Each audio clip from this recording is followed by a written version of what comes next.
I believe that the essentials not only support children's learning, but also how they live their lives. When children realize that what they're learning is not just for the classroom, but it's for what's coming and what they presently are experiencing, it opens a whole new lens for them, not only to their own understanding, but to them helping others understand the world as well. The literacy essentials are so important because they improve literacy development in all children in all schools. They provide us research-based instructional strategies and routines that we can work with teachers to improve and impact student achievement. Literacy essentials provide a foundation and blueprint for what best practice is embodied and looks like in a classroom. It's not the program, it's not the curriculum that you're using, it drives your instruction with what best practice can be. The literacy essentials are important to all of the educators in the state of Michigan because it gives us a common language based around a framework of the 10 learning essentials for instructional practices. The work of the Essentials supports all children in the state of Michigan because it coincides with the state education plan that we have through the Department of Education.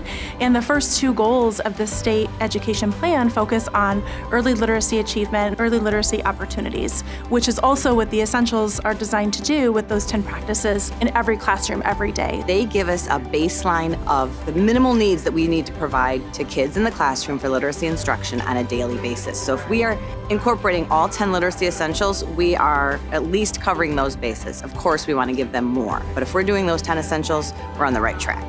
But it's actually so much more than that. It's like, how are we really embracing the identity of every student? How are we really talking about involving families and seeing everything they bring to the classroom as an asset and really embracing the communities around us? I've had a little bit more experience, obviously, with the literacy essentials than I have the math essentials.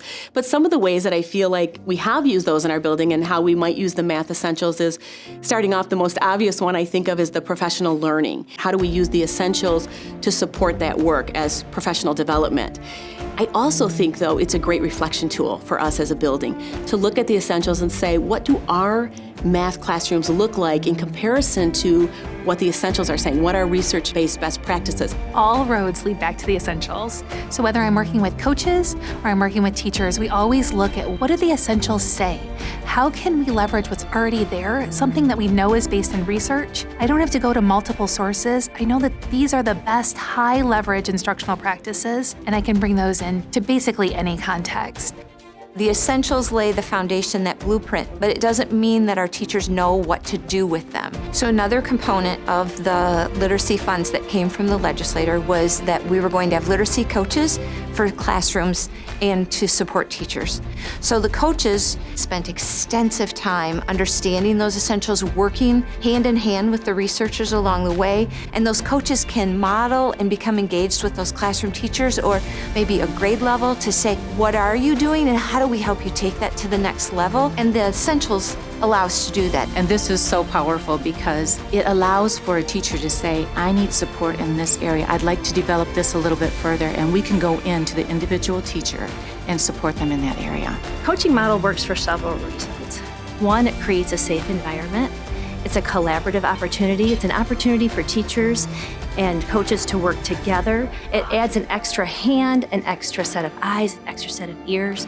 It's a process and a system that allows us to really work towards the big point of student achievement. We know the benefits of coaching, right, and what the benefits have shown here, not just in Michigan, but really across our nation. You know, we just heard Dr. Wright talk a few minutes ago about the impact coaching has made on our state. All of the evidence points to the fact that coaching is one of the most powerful professional learning models out there. If you see that coaching model, it shows you that most of your time is spent with teachers, and that is where most of the impact is going to be able to reach our students. And then adding that administrative support and the whole system support, being a literacy leader, I think provides a whole package to be able to impact student learning and student achievement. It actually actively states in the coaching practices to partner with your administrator and work closely with them in defining what the needs are for the building and how that building would be supported, or that district or that ISD. I would love my higher ups, the administrators, my central office people to come and get the same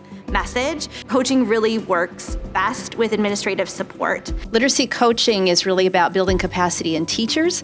And so in order to build capacity in the systems, we need to have something simultaneous working with the leaders in the systems, working with the organizational capacities. So what we heard Allison talk about earlier is, oh, we've got some problems, so let's put all of our teachers in PD.